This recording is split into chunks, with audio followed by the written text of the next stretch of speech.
Juli. How are you? Hi, Alvaro. Good and you? Very good. Thank you very much. For those of you who don't know who we are, my name is Alvaro Cedeño Molinari. I am Costa Rican as well as Juli. I have a master's degree in peace and conflict transformation, and I've been a volunteer in peace for, well, I did that work for over 10 years. Then I became a government official for about 15. And for many years now, I've been concerned, focused, interested in the linkage between optimism, the ability to prioritize decision making, and creativity. Why these three? Because these are three common elements that everyone who has survived a life-threatening experience have had in common.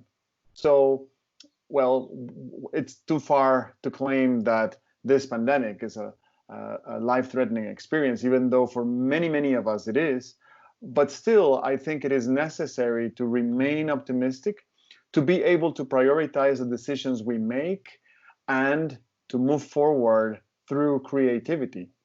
So I couldn't think of anyone better to speak with today than with my very good friend, Juli Bolaños Durman. We've been friends for over 20 years, where we met as volunteers working at a peace organization called CISV, Children's International Summer Villages.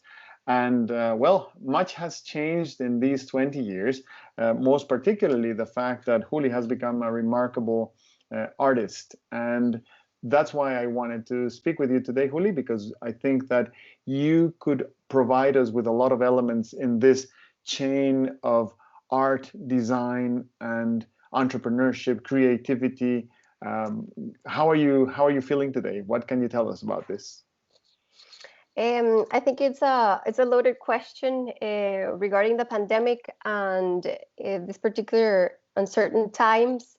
It's a bit tricky overall, but it's how to take it moment by moment and how to be resourceful when trying to navigate this new world. And so yeah, thank you for inviting me to have this conversation.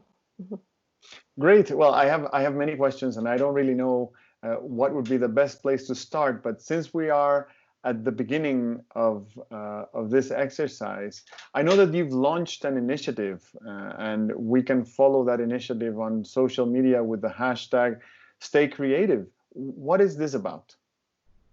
Okay, so basically, this initiative came about because when everything at the pandemic happened at that particular moment, I was really like everybody else, a bit tried disillusioned. I just wasn't sure what was happening.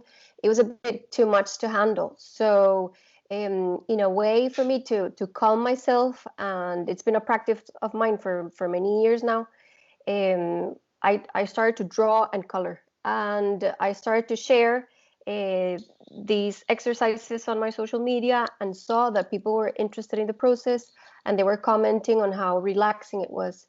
I've been doing several, many years, and my practice revolves around this. It's like the importance of creativity and how it is like a safe haven for the mind to regenerate from a space of joy. And that's why this Stay Creative with Juli, it was I was chatting with Martha McNewton from London. She's a PR specialist, and I was telling her, how can I contribute? And she said, why don't we do this project where you share your drawings and you invite people to draw with you? And so yeah, out of this, just like a very informal chat, we joined forces, and this is how this project came to life. So it's a series of illustrations that you can download, print, or trace if you don't have a computer. Everything is about being resourceful and using what you have, what you do have, not what you don't have, and giving that space for you to regenerate from a space of joy. So also, I've been working on developing different activities for kids and for adults, repurposing and using materials from your recycling bin, and using a bit of paint, and the first exercise is already up online for you to follow if you want to. I ended up making a 3D rainbow from a cereal box and two cardboards of the toilet paper. So it's just something simple that, and then let's say that is a great example of how you can make a 3D rainbow, spend some time, give yourself the time to enjoy the process, and then put it together and put it in your window. And it's a clear symbol that here in the UK, where I'm based, it's a symbol of support and a thank you for all the NHS workers, all the nurses, all the people at supermarkets, are at the little stores that are keeping our country alive. So yeah, this is just one initiative that I decided to focus on because it was just a bit too overwhelming, and this has given me like a good purpose to continue making and hopefully invite people to feel that hope and enjoyment too during these difficult times.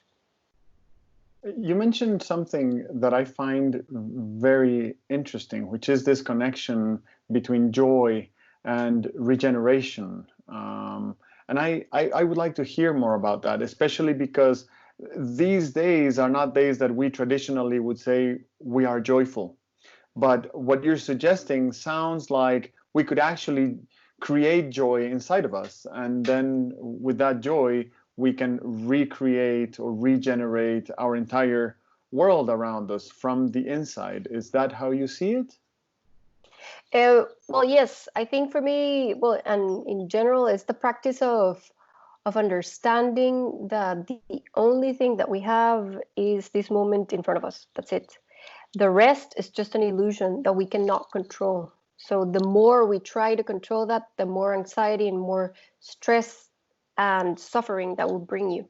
So it's a meditation in the end.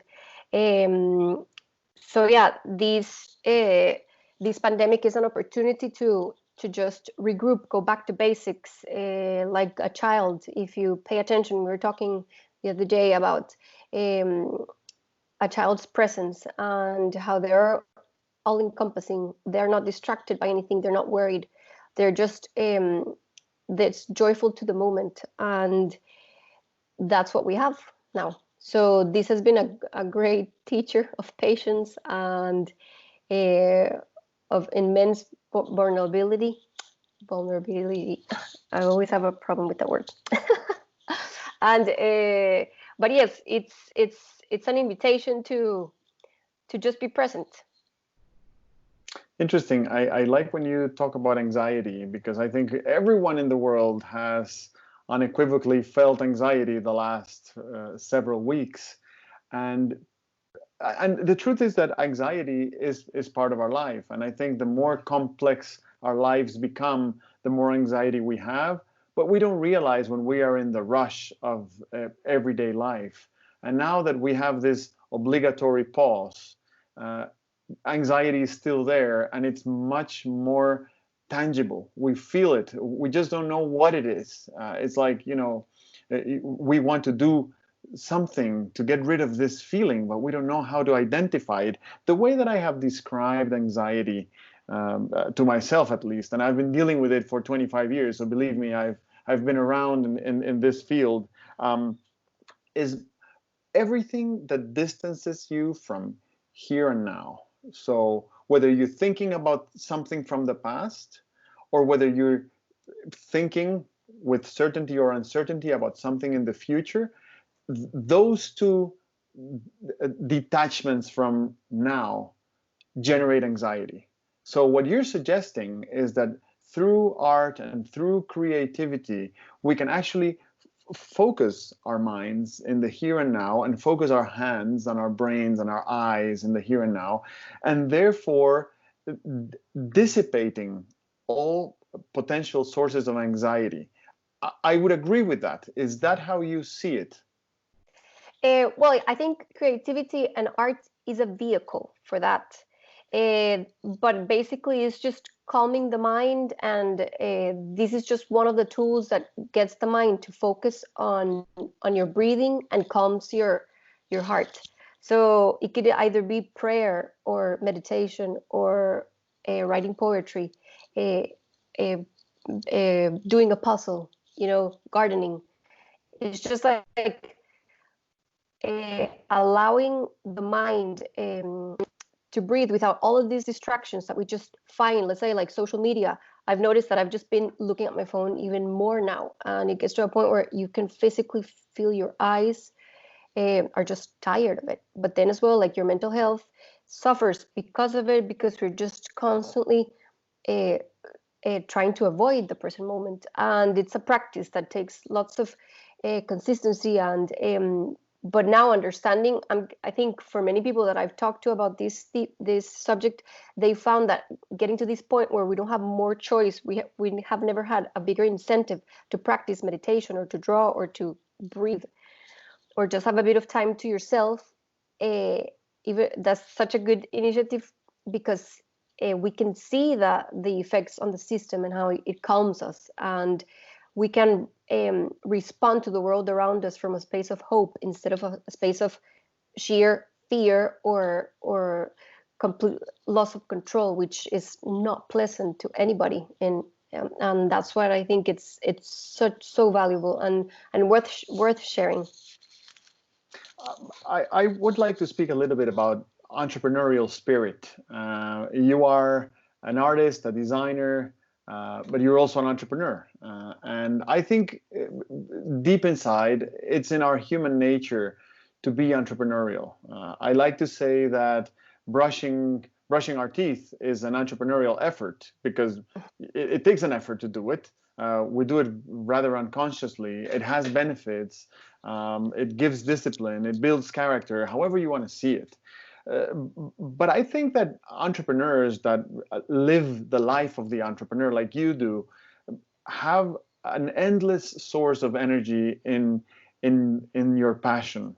How do you connect your passion, your sense of purpose, with your entrepreneurial spirit to live the life you live? Well, for me, it's more people say, "Oh, you're so talented. You're such a talented artist." And I'm just like, well, it's more perseverance, resilience than talent. I'm stubborn as a horse and consistent as a horse. It just takes that just trying and trying and trying and being relentless. And also, I was listening to a podcast about the CEO of Spanx. She's a brilliant businesswoman, and she was saying how her dad always asked her when she arrived home, what did you fail at today? And she said that the concept of failure, the bad connotation of the word has to be changed, because we need to be able to be courageous enough to try over and over again and vulnerable enough to fail. But who says that failure is bad? It's actually just giving you another opportunity to give a try to solve a problem from a different perspective until you manage to have a positive outcome. But it's more about the emphasis on the process and the constant exploration and curiosity. So for me as a creative entrepreneur, it's that mad persistence tied to purpose. So for me, the purpose is the ethos of my brand is to create something from discarded material, to be resourceful. In this case, I'm working from my flat where I don't have any access to machinery or to glass, but I'm being resourceful with the materials that I have around me, which is a computer, a phone, the basic video putting together, Instagram. Now here we're having a meeting on Skype, recording it. Also, another example is if you don't have a printer to print out the drawings, you could trace it. So it's how are we quick on our feet, inventive, because this is the only way to adapt. And now you're asking me about my business and how am I dealing with this. I cannot lie, it's a bit stressful to think how we are in a new world where the structure has shifted from what we understood it was. But now it's an opportunity to see it as a blank canvas and how we can build a new structure. And I want this new structure to be going back to the community, going back to basics, where people are considered at heart. How can my practice be a positive impact, a source of joy, And this is why this Stay Creative initiative I'm really excited about it, and it's gotten really good feedback, and I'm keen to continue to promote it, because that's the social entrepreneurship part of my brand, and that I want to continue to explore, because in the long term, it cannot just be beneficial to me. It has to be universal, to be able to connect with as many people as possible. And the privileged position that I'm in, to be able to even study as a woman internationally, what are the numbers of that? I don't have the figures, but and to be able to have done a master's internationally in art. How can I contribute towards spreading out those benefits and making it more universal? So yeah. You mentioned several things that are very interesting. First, you talked about failure. I remember when I started learning about innovation, that there was this mantra of fail fast and fail forward. But it didn't take away the negative connotation of the word failure, which is what you're addressing actually. And more recently, I realized that in every failure that I've had in my life, I've had a learning opportunity as well. So could I change the name and the concept and the negative connotation of failure for the positive connotation of learning? Okay, so I've learned this incremental lesson or even disruptive lesson, and this brings me closer to whatever end result will happen at the end of my creative exercise. The second element you mentioned is courage, and I think that without it, we wouldn't try again after we learned something that was not necessarily what we were expecting to obtain. So yeah, learning and courage, I think it takes a lot of both to move forward. You also speak about vulnerability. Now you've mentioned it a couple of times, and how important it is to be aware of our own vulnerability. And when others perceive our own vulnerability, they also feel like they belong in our human nature. So that connection beyond empathy, I would say, is very important in terms of how do we relate to each other as we show transparently our vulnerabilities. And then the other word that you mentioned that caught my attention is curiosity. And this is something that is absolutely inherent to our humanity as well. We are always looking for different ways to do things. And with this, I want to move into a different topic, which is intuition. You know, I come from the world of law, policy, diplomacy, where decisions are encouraged to be evidence-based. So you have to have proof before you make a decision. But intuition is an extremely important source of information to make decisions. In fact, our brains are incredible survival machines. And for the last 200,000 years, a lot of our most critical decisions for survival are made intuitively, in many cases even unconsciously. So we either, when we're in the presence of a situation that could be risky or threatening, we either fight or we flight or we faint. So those three usually happen intuitively. How do you connect with your intuition, and how does intuition inform your creative process? Well, intuition is the source of my work. Basically, I try to, it's a playful approach to the creation of new ideas. It's telling the rational brain, see you later, you're staying outside the door in my studio when I'm creating and putting compositions together. It's just, I think, like going back to witnessing children when they're in the garden or at home, they're just easily entertained.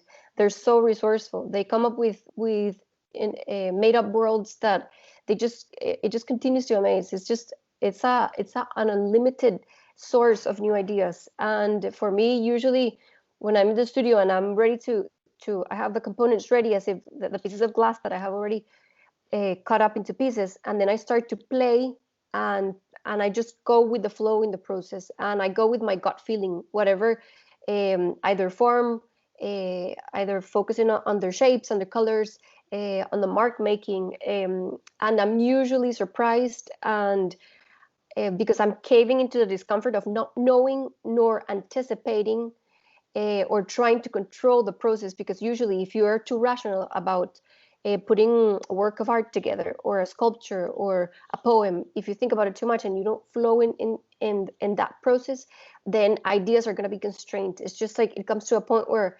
I was telling you about this example, like usually, let's say, if you think about when putting colors together, if I put yellow and red, my rational mind would be like, oh no, that you can't, because it's going to look like the McDonald's logo.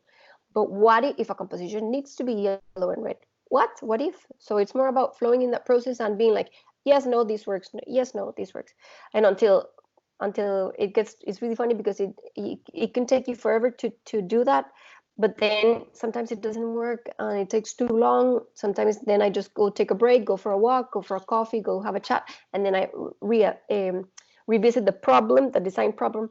And then sometimes it just clicks in a minute or two. So it's just funny to see how when you take the pressure off and you let the problem be at the back of your head, it's slowly solving problems at the same time. And sometimes you just need that breather, and then come back, and then just the piece tells you when it's ready. And it's really funny because sometimes it just comes together when you just change one element, and I love it when that happens. Interesting. You know that for many years, I've been tracking my dreams. I write down my dreams every morning. It's a very therapeutic exercise, partly because I'm creatively writing down something, and also partly because it's something that was produced in my head even without me wanting it. So I write them down every morning, and I've learned that over the years, dreams provide answers to questions that I had. So it has become a solution board of sorts for me. And so I believe that this is some sort of intuition. And the way you defined intuition, I had to write it down, and I have to say it again: a playful approach to the creation of new ideas. So to me, those are my dreams. And I'm very glad that you bring it up, because I relate. I feel like it is something that makes a lot of sense from my own humanity. And well, moving on to what I would think is the last question that I had for you is, you've mentioned hope a couple of times already, and I think it is very important in these days to have this sense or this belief that we are going to move out of this circumstance, and we're going to well, redesign and rebuild a world where we are all going to belong and feel better with ourselves than we do right now, and hopefully also better than we did before the pandemic. How do you bring hope into the ecosystem of resources that you utilize in your creative effort? Well, for me, it's a way to survive. So if without hope, I would not be able to wake up in the morning and get out of bed. So I don't know if because I'm a bit too sensitive or what, but I just when all of this happened, I was just like, okay, I need a structure because that's how I'm built. It's not doesn't apply to everybody, and I'm just sharing my perspective because if it works for you, I'm so happy, and please use it as much as you can. But yeah, it's just like a structure for the opportunity to not focus on all the fear and all the bad things, because if not, we wouldn't be able to survive. I mean, and go into a really dark hole. So yeah, for me, this is just an amazing tool, and that's what I'm continuing. It's a continuing education and curiosity, endless curiosity of how we can live better and how we can contribute to a better system and how to support our community and everybody from their own particular perspective, because for me it's art.